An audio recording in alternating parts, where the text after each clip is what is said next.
खलीफा सानी हज़रत उमर फ़ारूक रज़ी अल्लाह अन्हो ने 24 लाख मुरब्बा मील पर हुकूमत की। रातों को उठ उठ कर पहरा देते थे और लोगों की ज़रूरियात का ख्याल रखते थे। कहते थे अगर फ़रात के किनारे एक कुत्ता भी प्यासा मर गया तो कल क़यामत के दिन हज़रत उमर रज़ी अल्लाह अन्हो से इसके बारे में पूछा जाएगा। एक दफ़ा आप रज़ी अल्लाह अन्हो दरबार का वक्त ख़त्म होने के बाद घर आए और किसी काम में लग गए। इतने में एक शख्स आया और कहने लगा, अमीरुल मोमिनीन, आप फ़लाँ शख्स से मेरा हक़ दिलवा दीजिए। आपको बहुत गुस्सा आया और उस शख्स की पीठ पर एक दुर्रा मारा और कहा, जब मैं दरबार लगाता हूँ तो उस वक्त तुम अपने मामलात लेकर नहीं आते, जब मैं घर के कामकाज में मसरूफ़ होता हूँ तो तुम अपनी ज़रूरतों को लेकर आ जाते हो।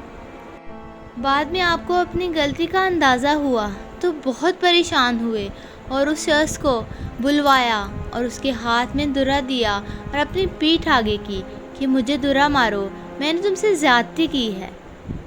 वक्त का बादशाह 24 लाख मुरब्बा मील का हुक्मरान एक आम आदमी से कह रहा है कि मैंने तुमसे ज़्यादती की है, मुझे भी वैसी ही सज़ा दो।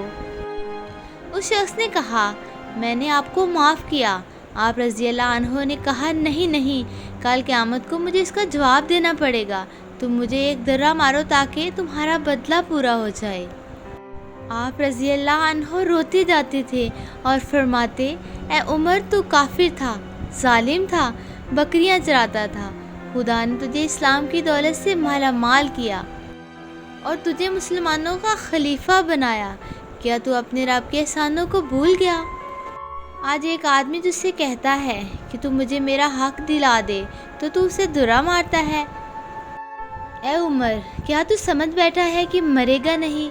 कल क़यामत के दिन तुझे अल्लाह को एक एक अमल का हिसाब देना पड़ेगा।